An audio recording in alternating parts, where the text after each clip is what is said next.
Welcome to the Sacred Emergence Podcast. I'm your host, Michelle Wong, and I'm so thrilled that you're here. This is a place where you'll be guided to living your most aligned life so that your truest, most radiant self can emerge. We'll be jamming on topics ranging from spirituality, entrepreneurship, to wellness and lifestyle design, and everything in between that can support you to grow, evolve, and shine, all the while not taking ourselves too seriously. So if you're ready to step into your leadership, break through limiting beliefs, own all of who you are, and expand in abundance, grab yourself your faith cup of tea and let's dive in. Hey, just a heads up, the audio for this episode is a little bit wonky. It picks up extra background noise, including airplane that flies overhead, but the actual me talking part is clear, but I just wanted to give you a heads up. Okay, enjoy the episode. Hey, welcome to the Sacred Emergence Podcast. This is Michelle Wong, and this is an in-between season episode, so another a la carte coming to you from a beautiful Sunday afternoon in March. We got really lucky this weekend in Seattle, so I felt inspired to record an episode as the sun is setting, and I wanted to catch up on what is happening in my life and something that I feel might be relevant for anyone who might be experiencing a similar journey with the inner critic, as well as repairing nervous system work, or I don't know if repairing is the right word, nourishing, resourcing the nervous system. I am not an expert here. I am learning, and I thought I'd share what I'm doing to nourish and resource and just, I don't know if heal is the right word, but really support my nervous system. So I thought I'd dive in and just tell you what's happening and what I'm doing. So let's see. Back in February, I took an amazing 2-day workshop with Kimberly Ann Johnson, who is the author of Call the Wild, Activate Your Inner Jaguar. If you don't know of Kimberly Ann Johnson, she's amazing. I really love her work. I've taken some of her online courses that are related to her book, Call the Wild. And she's also written postpartum books, or one postpartum book called The Fourth Trimester. And Kimberly's work is really around supporting the female nervous system, as well as helping women with postpartum care. And she does a lot of really cool stuff. And she's the author of several books. So definitely check her out if you've not heard of her. But it was after the workshop with Kimberly that, I've already been, doing nervous system work. Kimberly really teaches somatic work, and it was after that weekend with Kimberly that I just was there's things that I can not be better at per se, but it just made me realize how there's things that I could do somatically to help nourish and support my nervous system. And it requires, nervous system is interesting, right? Because I think generally we know it as fight, flight, rest and digest, but there's actually more layers to that.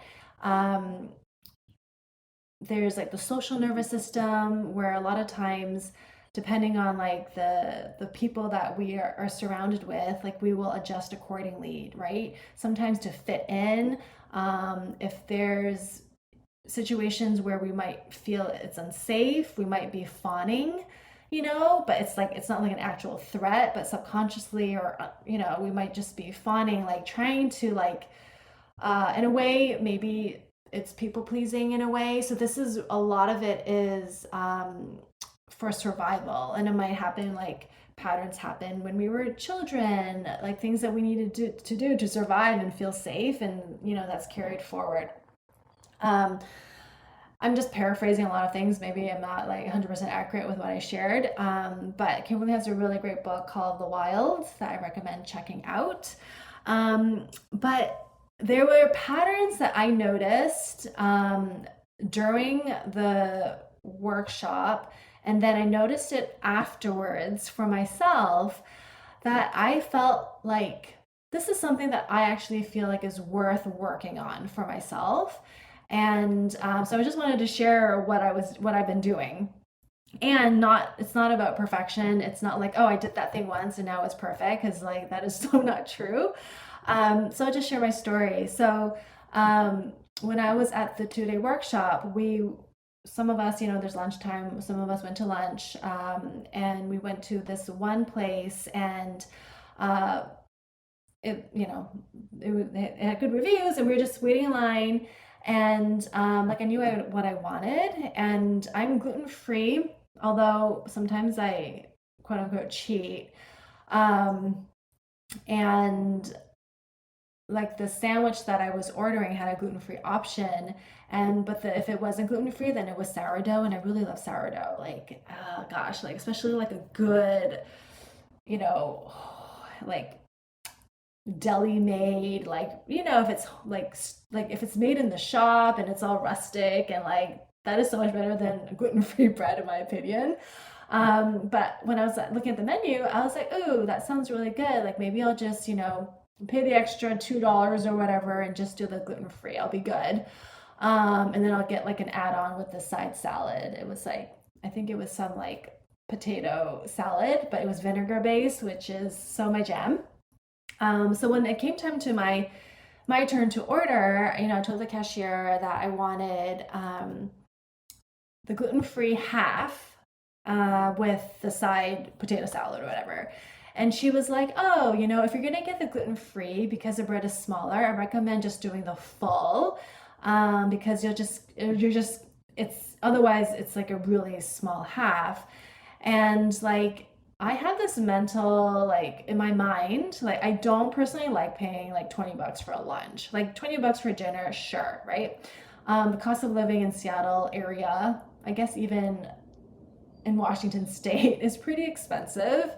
Um, I mean, for lunch, like around $14, $15 max. But at that time when I was ordering, like there's a line behind me. I'm at this workshop. I'm looking at this menu. I've never been in this deli place before. Everything looks really good, and I've been like hemming and hawing of what I really wanted to order. So like already my nervous system is kind of like it's in a different environment, right? Because this is new. So when I'm at the register ordering, she's offering me all these suggestions, and I'm just like, okay, sure. Let's just change and not order the half and get the full. Although the whole time I'm thinking maybe I should just do the half sourdough, but I'm like, should I just break my gluten free? Like, anyways, I don't have celiac or anything, but I am sensitive to gluten. Anyways, but if I eat a little bit of gluten, nothing's gonna happen. It's not like my body reacts immediately. But I'm like, okay, sure. Like, let's just stick with the gluten free, and I'll upgrade to the whole bread. And when the total comes, it's like 20 something dollars. And I just see myself like handing over my credit card. And like the whole time I'm very uncomfortable. And then, like, of course, there's tips. So, like, that was an expensive lunch, and it is a small sandwich. And it was delicious, but I was like, gosh, like, if I had to order that thing all over again, I would have just said, F it, let's just do the half sourdough. And that would have been like a $14 thing, right? And in the grand scheme of things, an extra $6 is not a big deal. That's not what it was about. It was a matter of me, like in that moment, I realized I couldn't speak up for myself. That was a thing. And also feeling like I had to pay extra for something that I didn't necessarily really want, but like I paid more to get something smaller. And so I just felt like, this is the trade-off if I'm going gluten-free. And anyway, so that was one incident. Um, and then like fast forward like maybe like a few weeks later, I meet up with some of the gals from that weekend who are closer in Seattle, and we meet up at this coffee shop. And it was like, I forget, it was like in the afternoon on a weekend, and I don't drink caffeine, and like I don't do coffee. And if it's like after a certain time, I tend not to like do black tea or anything. So I was looking at the menu, and was like, well, maybe I'll get something. I already had I wanted something warm because it was like a snowy, rainy, cold day. They have good kombucha, but I was like, I don't feel like a cold kombucha. Like, I don't feel like drinking kombucha. And so I ended up ordering, and I didn't want anything with caffeine in it. So they had like this drinking chocolate. Now that I think about it, chocolate has caffeine. But at that time, I did not think about that. And everything on their menu was around $4 or $5, right? And so I'm like, okay, I'll just get the drinking chocolate. And when the barista, like, she said to me, "Oh, it's 8.82," I was like, "Oh my God, 8.82! This must be really like I hope it's really good chocolate." And again, like I'm handing my credit card over, and then I tip, and then it ends up being closer to $10 for this drinking chocolate. And I wait for it to be made, and when it's ready, it's in this little shot glass. I kid you not, it's in this tiny shot glass. And I bring it back to the table and I'm like, oh my God, like this better be really good because I just paid like $10 for this little shot glass of a drinking chocolate. And I'm drinking it and it's lukewarm and it does not taste good. It tastes like someone just went to Trader Joe's, got some like, no offense to Trader Joe's. Actually, I'm just picking on Trader Joe's, but like someone went to some like Nesquik, got some powdered cocoa and mixed it with water. That's literally how it tasted. And I'm, meeting up with this person, from that weekend, and we're just talking about our drinks. And she's like, "How's yours?" I'm like, "It is not good. I can't believe I paid almost $10 for this."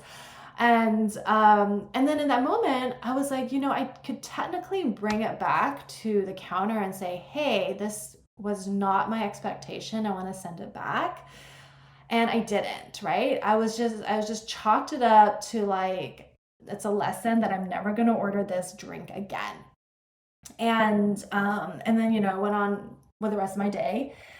And I was just thinking about it because, like, there was that incident when I was at the deli shop over that 2-day weekend. And then there was this incident with the coffee or whatever, the drinking chocolate, where like I'm not speaking up for myself really. And there is a little bit of like social nervousness of like, do I want to make a big deal out of it? Right. And I was just thinking about my own patterns. And I was actually having a conversation with Kimberly and Johnson, the facilitator of the workshop. And she said sometimes it's actually really helpful to go back to the situation. Maybe like you can kind of act it out and do what you actually want to do so that you are speaking up for yourself. Um, and so I remember that conversation I had with her. So, it's less about the money, even though like spending $10 for this really tiny, not so great drink, it's not ideal, but it was less about that. It was more about like there's these moments that I'm faced with where if I had more time maybe, or if I had more time to evaluate it, I would have done things differently. But in that moment, somehow I'm talking myself out of doing the thing that is somewhat uncomfortable, right? Speaking up for myself, sending something back, sharing my dissatisfaction, or like being an inconvenience, and like maybe people behind me in line will have to wait longer as I'm like, okay, well maybe I'm going to change my mind because I don't want to pay $20 for lunch, right? Like let's just change everything and I'll do this instead. Or even just say, you know what, let me step out a bit as I decide what I actually want to do because right now I don't know.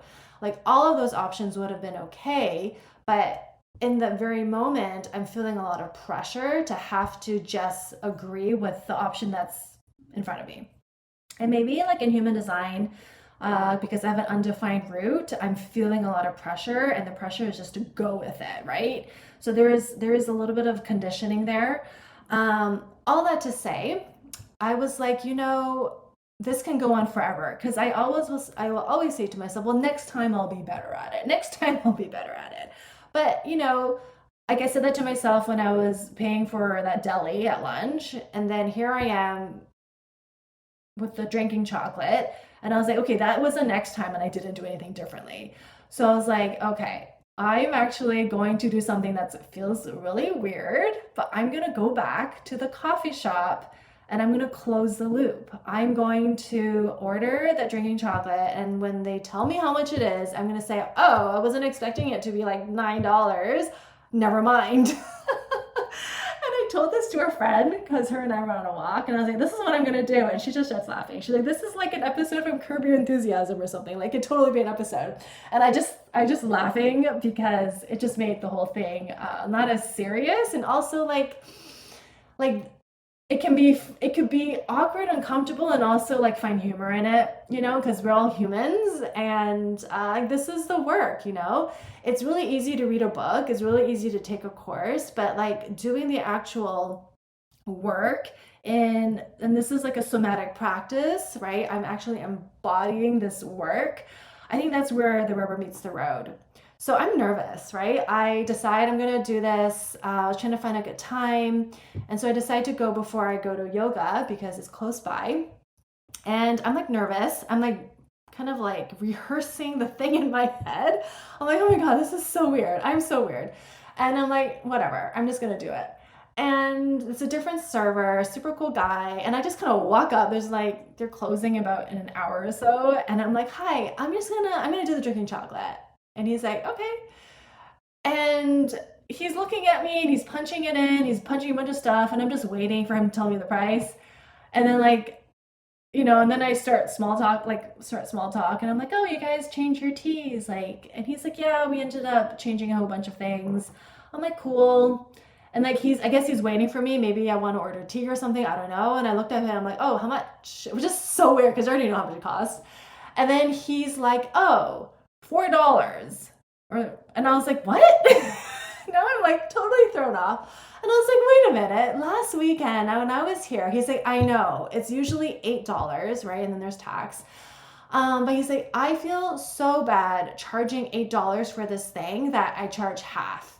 And he's like, unless you want to pay $8 for it. And I'm just like, oh my God. And I was like, no, I don't want to pay $8 for it. And then I'm like, huh, interesting. And I'm like, I don't want it. I'm like, let me think about it. He's like, okay. So then I step out of line, and then he serves the next person. And I'm just like, I'm just regrouping at this point. I'm fake looking at pastries, and kind of around the corner. And I'm like, well, I'm probably not going to get the drink because I don't even think it's worth $4, even though it was very kind of him.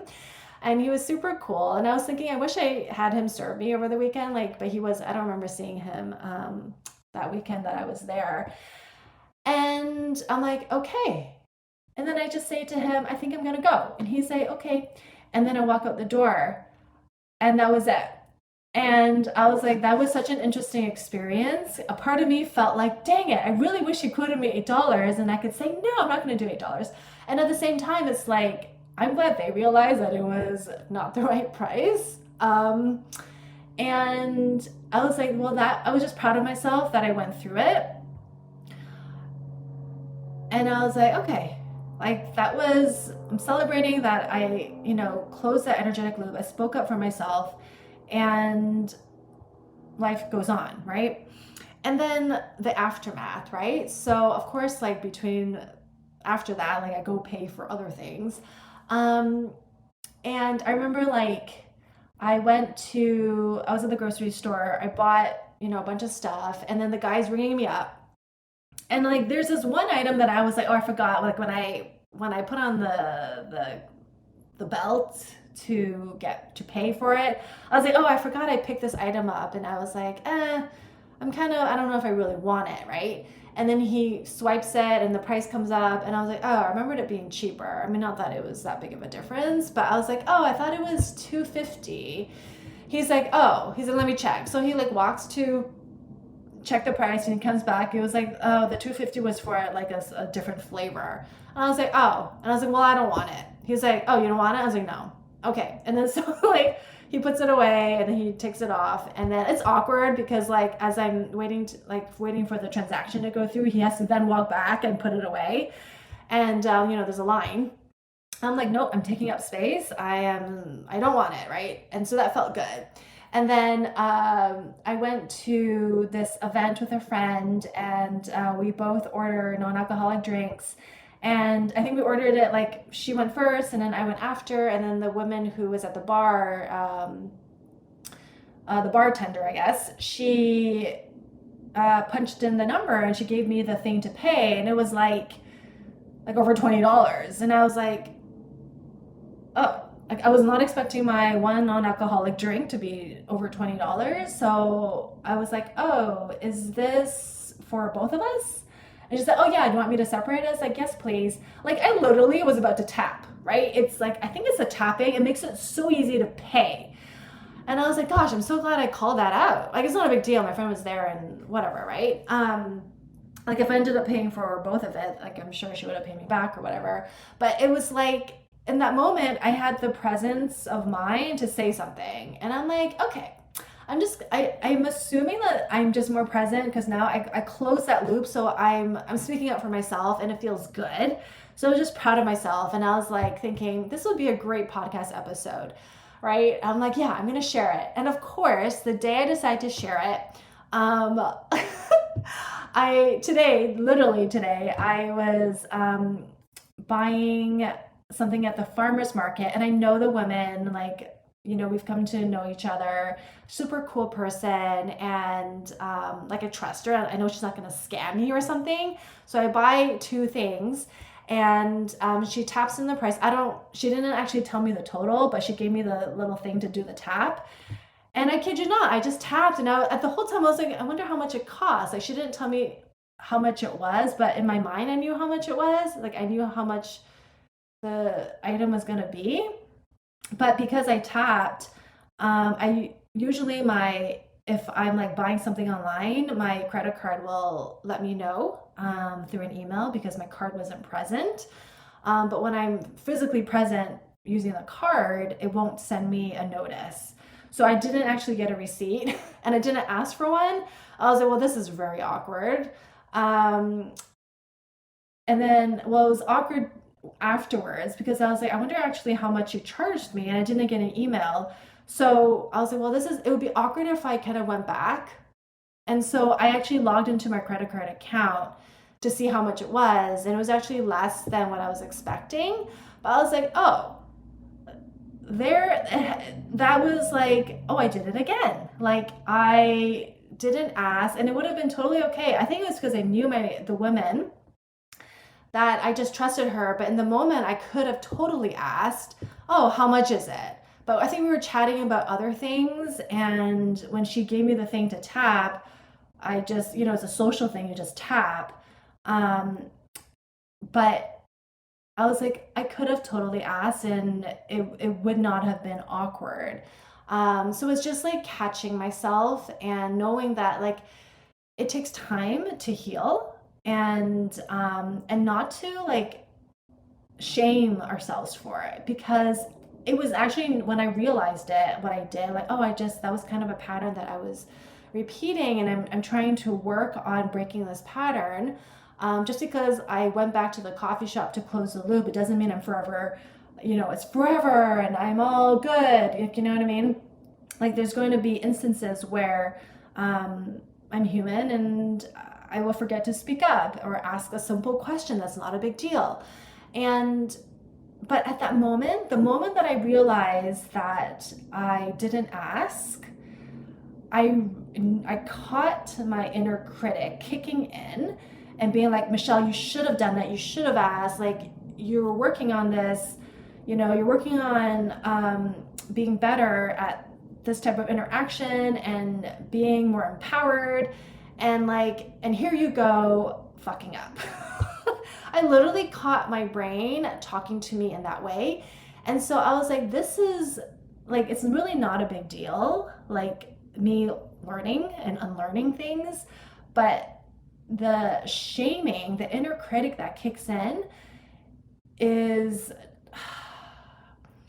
like, I caught it. And I think a lot of times there's, the advice that there's, tell your inner critic to shut up and sit in the corner. I actually don't think that's helpful, because I believe that inner critic, that shameful whatever, that finger pointing that is in all of us, a lot of it is conditioning from childhood. It's other people's voices, it's other authorities' voices, is like the stories that we hold. And a part of it is also like it's kind of like trying to protect us in some way, even though um, maybe a little bit twisted in trying to protect us. But I feel like the best thing we could do about it is to be kind to it. And this is where David Bedrick, who is a, a, I think he's a somatic therapist, but he's definitely a therapist. But he came up with his own work around unshaming. And I really love his work. His work is, I think he's writing a book called Unshaming. And it's like finding the thread where there's wisdom in whatever thing that you are shaming yourself about. Like there's so wisdom in that action that of what you're doing. And it's like finding the bud versus like using this critical voice. And even if you catch yourself with a critical voice, like be kind to it, be kind to yourself. And that's the piece I wanted to say, because we are all so hard on ourselves no matter what. Like we're all so hard on ourselves. And like it's okay to it's okay to like it's okay that that happens, but to berate ourselves when that does happen, if you catch yourself, like be gentle with yourself and be gentle with the inner critic as well, because there's so many layers here. And like I caught myself being mean to myself. And when I did, it's like it's so easy to berate ourselves for doing it. It's like it's such a weird thing. And it's like, no, like, hey, like since I went back and closed that loop, I had 3 examples of like me with like me and speaking up for myself, right? Like something that felt a little bit off. And out of those 3 times, 2, so 60% so far, like I caught it and I spoke up for myself. And yeah, this one time, okay, but it ended up working good. Like, I wasn't overcharged. I was actually a little bit undercharged. And like the woman who's like an acquaintance of mine is really cool. And just next time, if I'm paying for something, I can always ask, oh, how much is it? Like and sometimes I will do it, sometimes I won't.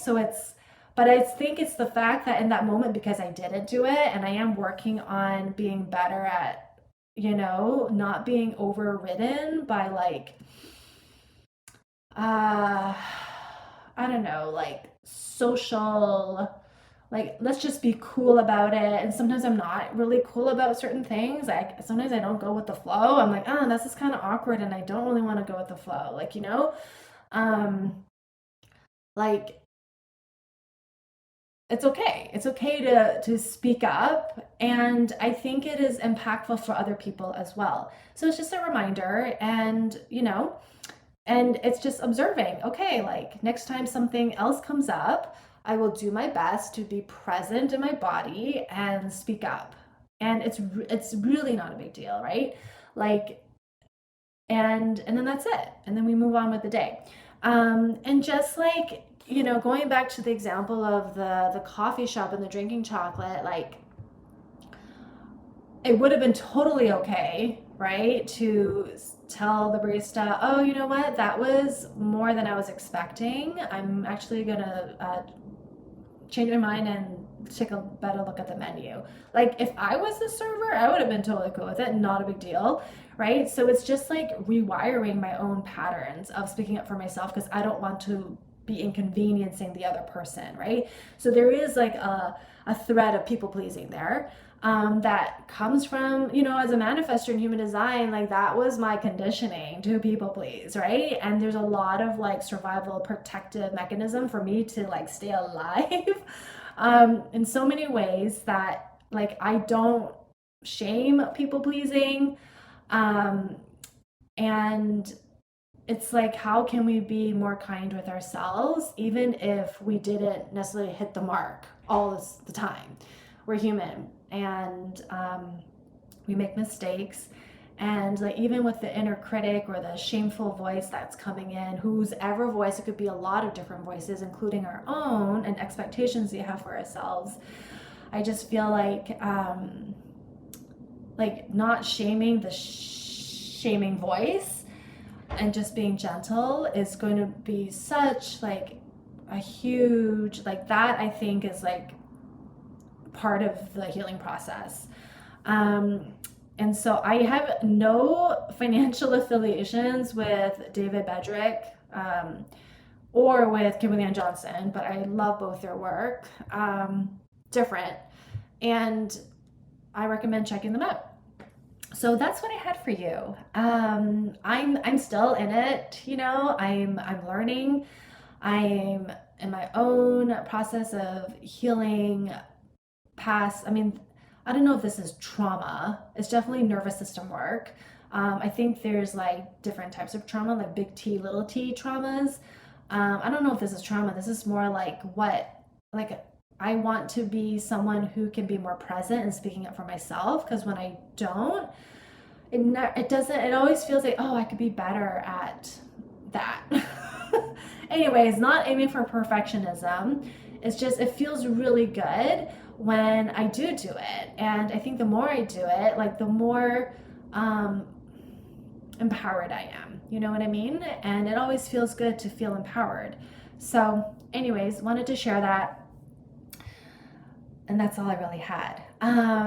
Actually, I'm going to put in a little plug-in for Breathwork. So I put a really cool, fun offer. And if you're not on social media, or if you're not on my email community, I will share it here. For the rest of the year, basically from now, whenever you're listening to this in 2024, so March all the way through December, I have a really cool offer called Electric, a VIP breathwork experience. And basically you get all of the virtual group breathwork with me, which is at least once a month. And right now, for the first 4 people, so it's limited, the first 4 people that sign up, you'll get 5 one-on-one breathwork sessions with me that are private. And the breathwork session, the private sessions can be like, you'll have 50 minutes with me, and at least like 15-20 minutes needs to be breathwork. But outside of that, we can talk about anything else. And this is all towards helping me complete my advanced certification for breathwork. I have a bunch of hours I need to fulfill. So I wanted to put that, as it will also help me and be supportive of those who want to have a stronger breathwork practice. And the price point is super low. I'll put a link in the show notes. And of course, if you're just wanting to do drop-in breathwork, group breathwork, then that's also available. And the next one is at the end of March. It's on Sunday, March 31st at 4:30 p.m. Pacific time. It's a virtual group breathwork over Zoom, and the theme is called the Electric Self. And I'll put links to both the VIP and the drop-in the show notes, but I share why I'm calling it the Electric Self. You'll have to read the information page for the VIP one, because it's called Electric. And in honor of this launch, the next breathwork session, the next group is called the Electric Self. And really, the theme around it is like, we are amazing. Like, I feel like human beings are amazing. We are like incredible people, and we are incredibly flawed. And at the same time, there's so much power when we feel alive in our body, when we feel present. And like, the first time I did breathwork, I felt electric. So I gave the spoiler. So that's I write about it on the information page. But like, there's something so powerful when we feel alive versus like lethargic and sluggish and like heavy and just burdened. And so this breathwork session is all around feeling electric, empowered, energy coursing through us, just with the power of our own breath. So it's going to be amazing. I would love for you to be there. So I'll put link in show notes, and hit me up anytime if you have questions. And that's all I had. So thank you for tuning in, and until next time, cheers. To help you feel more supported and nourished in your body and nervous system, you're invited to download the free I Am Supported meditation in the show notes. May you feel grounded in who you are as you become the fullest expression of yourself. Thank you for listening to the Sacred Emergence podcast. Make sure you subscribe so you don't miss an episode, and thank you in advance for sharing with those who can benefit. Until next time.